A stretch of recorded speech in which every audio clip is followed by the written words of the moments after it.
Gaza में संघर्ष विराम टूटने की कगार पर है, जिसने पूरे क्षेत्र में चिंता बढ़ा दी है। इसी गहमागहमी के बीच अमेरिकी उपराष्ट्रपति जेडी वेंस और इजरायल के प्रधानमंत्री बेंजामिन नेतन्याहू के बीच एक महत्वपूर्ण बैठक हुई, जिसके बाद नेतन्याहू के बयान ने सबको चौंका दिया है। 22 अक्टूबर 2025 को अमेरिकी उपराष्ट्रपति जेडी वेंस और इजरायली प्रधानमंत्री बेंजामिन नेतन्याहू ने यरूशलेम में मुलाकात की।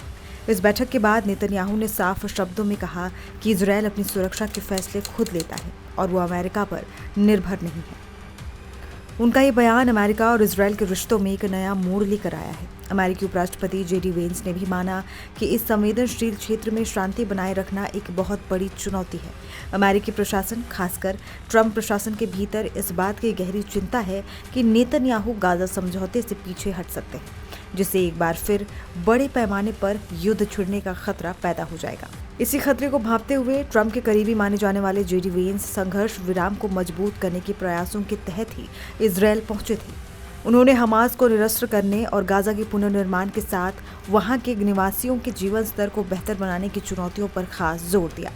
प्रधानमंत्री नेतन्याहू ने अमेरिकी प्रभाव को लेकर लगने वाले कयासों को भी पूरी तरह से खारिज कर दिया। उन्होंने कहा कि कुछ लोग समझते हैं कि अमेरिका इजरायल को चलाता है, तो कुछ लोग सोचते हैं कि इजरायल अमेरिका को चलाता है। ये सब बेबुनियाद बातें हैं। हम दोनों मजबूत साझेदार हैं। नेतन्याहू का ये बयान अमेरिका इजरायल संबंधों की जटिलता को दर्शाता है, जहां सहयोग के साथ साथ राष्ट्रीय हितों की प्राथमिकता भी स्पष्ट है।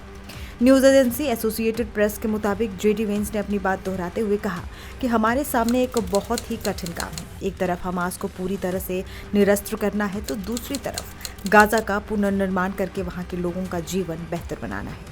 हमें यह भी सुनिश्चित करना है कि हमास अब हमारे इजरायली दोस्तों के लिए खतरा न रहे। हालांकि ये आसान नहीं है। अपने दौरे के दौरान वेंस ने इजरायली बंधकों के परिवारों से भी मुलाकात की। उनके साथ मिडिल ईस्ट में अमेरिकी दूत स्टीव विटकॉफ और राष्ट्रपति डोनाल्ड ट्रंप के दामाद जेरेड कुशनर भी मौजूद थे। इजरायल सरकार ने घोषणा की है कि अमेरिकी विदेश मंत्री मार्को रूबियो 24 अक्टूबर 2025 को नेतन्याहू से मिलने इजरायल आएंगे, जिससे ये तो स्पष्ट है कि अमेरिका इस क्षेत्र में अपनी भूमिका को लेकर बेहद गंभीर है। जेडी वेंस ने उम्मीद जताई है कि अब्राहम समझौते का विस्तार करने से क्षेत्रीय स्थिरता आएगी, जो लंबे समय तक बनी रहेगी। उन्होंने कहा कि हम इजरायल को एक सहयोगी के रूप में चाहते हैं और अमेरिका की मिडिल ईस्ट में कम रुचि चाहते हैं, लेकिन स्थिरता बनी रहे। नेतन्याहू ने इस बात पर सहमति जताते हुए कहा है कि पिछले साल अमेरिका के साथ हमारा एक बेजोड़ गठबंधन रहा है, जिसने मिडिल ईस्ट को बदल दिया है। बहरहाल गाजा में शांति की उम्मीदें और अमेरिका इजरायल के बदलते समीकरण ये आने वाले समय में मिडिल ईस्ट की राजनीति को किस दिशा में ले जाएंगे, ये देखना दिलचस्प होगा।